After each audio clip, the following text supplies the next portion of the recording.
Welcome to this video series. Today, I'll be sharing with you a very relevant topic which many of the corporate professionals face. Have you ever been tongue-tied in a meeting? You want to speak, but you are not able to speak, or maybe in a office gathering, you are waiting for your turn to speak to someone important. Someone else comes, speaks, goes, but your turn never comes. You are always holding something inside you which you want to share in the meetings, in the group settings, but you are not able to do that. Let me share with you what is the reason for that and how you can avoid that. If you are one of those, then watch this video till the end, because if you apply whatever I'm sharing with you today, you can change your career, your life, because this is the way you can start showing up in the meetings, in the discussions, and make your presence felt. So let me bring up my mind map to share with you. So the topic I have given is speak with ease. How can you speak? How can you express yourself with ease in any kind of setting? Now, the first, let me talk about, there are two topics broadly which I'm going to be covering, and this is why professionals struggle to speak or mingle in the group settings, in meetings, or possibly in the office get-togethers, why they are unable to mingle. And then once you've understood the reasons, we'll try and find what could be the actions they can take to get over this problem which they are facing. So let me quickly get into why professionals struggle, and there are three reasons which I have noticed. Reason number one is fear of judgment. We are always afraid that if we speak up, how will we look like? What will people think about it? Would I look foolish? Is my ability to express myself, will that create some kind of a challenge for me? This is the kind of fear of judgment that is going on in our mind, because of which we don't speak up. And again, even if you don't speak up, you always have this grouse in your mind, this anxiety in your mind that you missed that great opportunity to speak in front of a leader, someone who would have valued your thoughts. And that is because we all carry this fear of judgment. Most of the times this fear of judgment is completely unfounded, but we still carry that. That's the most common reason. The second one is about overthinking and self-doubt. Whether I should speak, whether it is relevant, whether it is suitable for the occasion. That is the kind of overthinking we get into. And that is all coming from the fact that we doubt ourselves. We lack certain confidence. We keep on analyzing. Okay, maybe this is not relevant for the occasion now. Maybe this is not relevant for the topic being discussed. Maybe there could be a better opportunity for me to speak about it. That is the kind of overthinking we get into. And because of that overthinking, we don't speak up and the opportunity slips by. So that's the second reason which is there, because of which we struggle to speak up in the meetings or in social gatherings. And the third reason is, since we are part of a corporate hierarchy, we carry that hierarchy everywhere. It is good to respect the hierarchy, but at times we start giving too much importance to the hierarchy. Let my boss speak first, then someone else should speak, someone who is senior, someone who is higher in the order should speak up, only then I will speak. This is again a doubt on our capability. This is again makes us lose the opportunity. You have some point to make, you have to speak up. And if you don't speak up, you are only giving yourself reasons. Your mind is giving you reasons why you should not speak up. My boss has not spoken, that VP has not spoken, that director has not spoken yet. Let them speak first, only then I will speak. This is all unnecessarily creating complications for us. So these are the three main reasons: fear of judgment, what will people think about me, overthinking is the topic that I'm going to be speaking, relevant for the occasion, and hierarchy or social pressure, whether everyone else has spoken, only then I will speak about it. So these are the main three reasons that we have. And again, remember, all of this comes from self-doubt, lack of confidence in thing, and maybe it is because we are introvert. And because we are introvert by nature, all these logic is being created by our mind to stop us from thinking. And we know that if you don't speak up in such important occasions, such important meetings, we are the ones who are going to lose out on expressing our thoughts, which can not only help us, it can also help the organization, because you may have a great idea which can really change the course of discussion, but since you did not share it, the next best idea was taken forward. So not only you lose, but your organization also loses because you have not spoken up. So remember this.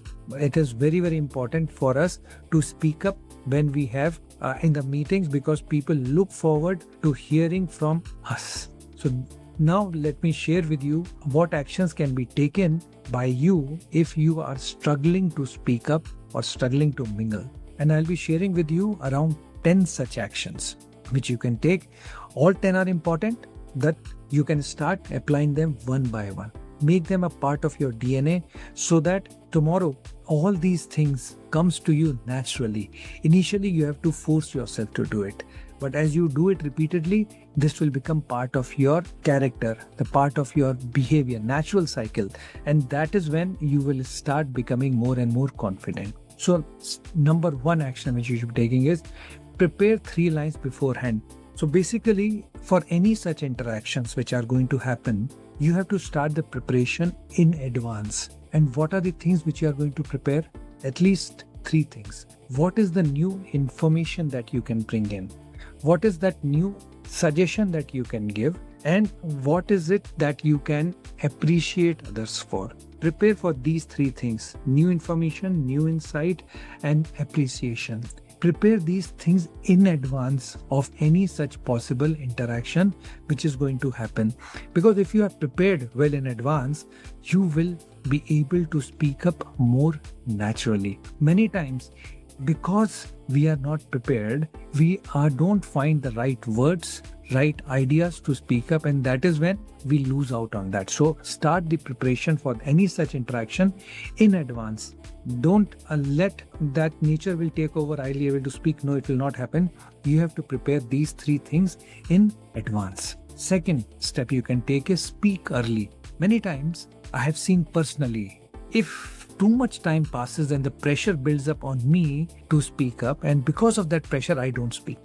So as soon as the conversation starts, speak up early. Express your thoughts, express your appreciation or insights, speak up early. What happens is, it gets you out of that cycle of anxiety. You have already spoken. And once you do that, you will be able to speak more later in the same meeting. So ensure that you are speaking. Take the opportunity to speak as early as possible in any conversation. That's the second one. Third thing which you should do is start with appreciation. It is very easy to continue the conversation if you start someone by appreciating. I really appreciate Mr. So-and-so for the great speech which was done yesterday, or for the great insight that you brought in that meeting, or the way you helped me in that. I really appreciate that. The moment you appreciate, the ice is broken, and then the conversation becomes more free flowing. So start any conversation with appreciation. That really sets the ball rolling, and you can start into that conversation much easily. Fourth action which you can take is ask simple questions. You can just start with some simple questions like, how was the day for you? What kind of challenges did you foresee in that? How did you manage that project so well? It's very simple human questions. That again, these are all icebreaker kind of questions which can really get the conversation going. And once you have asked these questions, then slowly you can bring out all that you have prepared in the step number 1.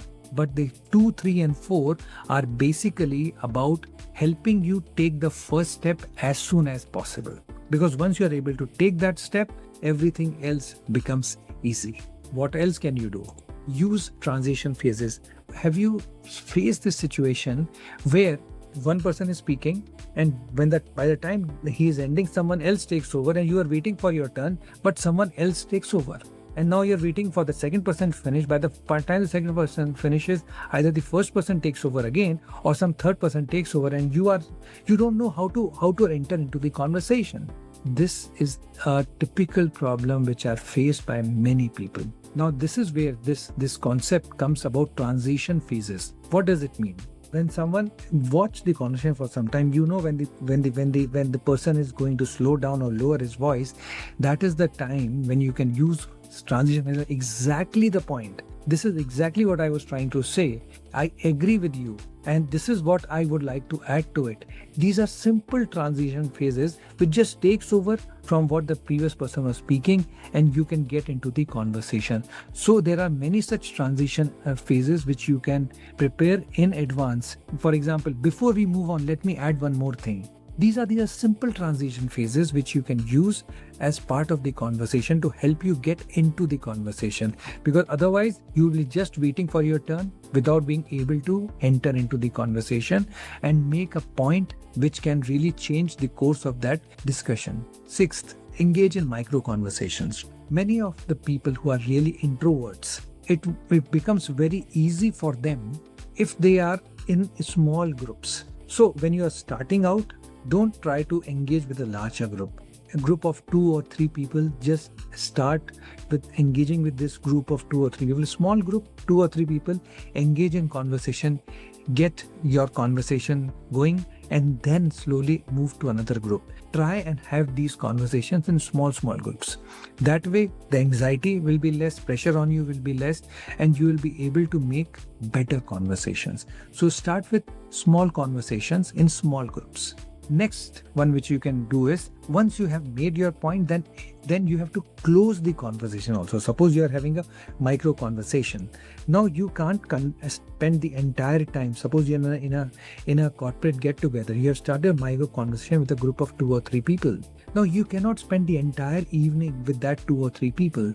You have to exit that conversation and you have to say, it was great catching up with you. Let's catch up soon to discuss some more points. And with that, you exit gracefully, and then you move on to another micro group and have conversation with some other micro group.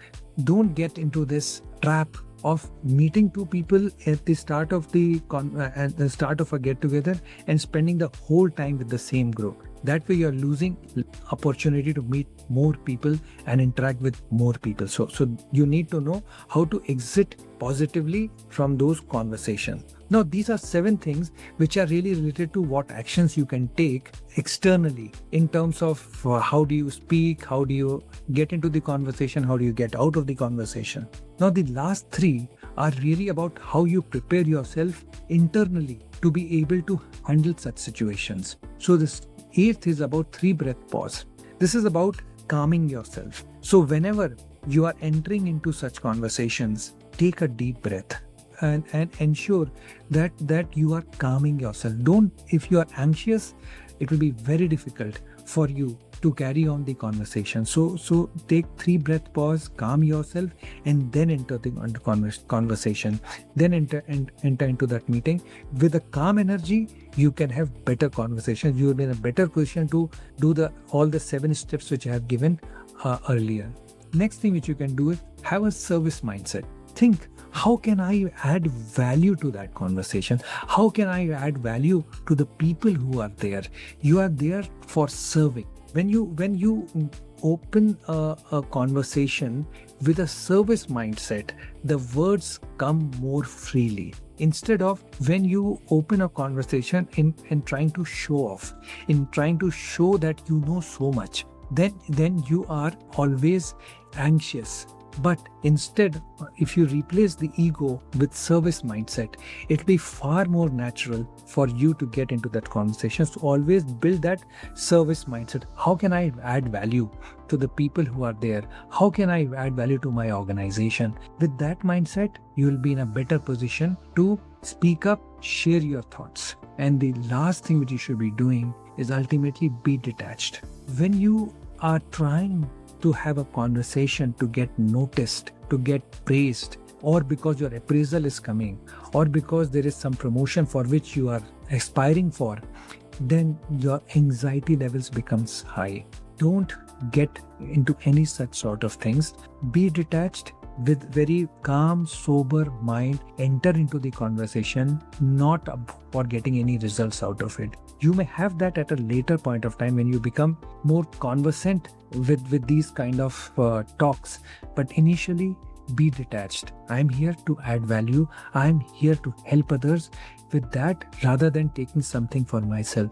So always get into the conversations with a feeling of detachment. If you do these 10 things, I have seen people changing from being a silent spectator to a very, very nice, affable conversationist who are liked by everyone in the room. You will still, if you are an introvert, you will still continue to remain introvert, but you will be very comfortable in having these conversations and thereby able to demonstrate your value for the person who is listening, demonstrate your value for the company, and add value to everyone else.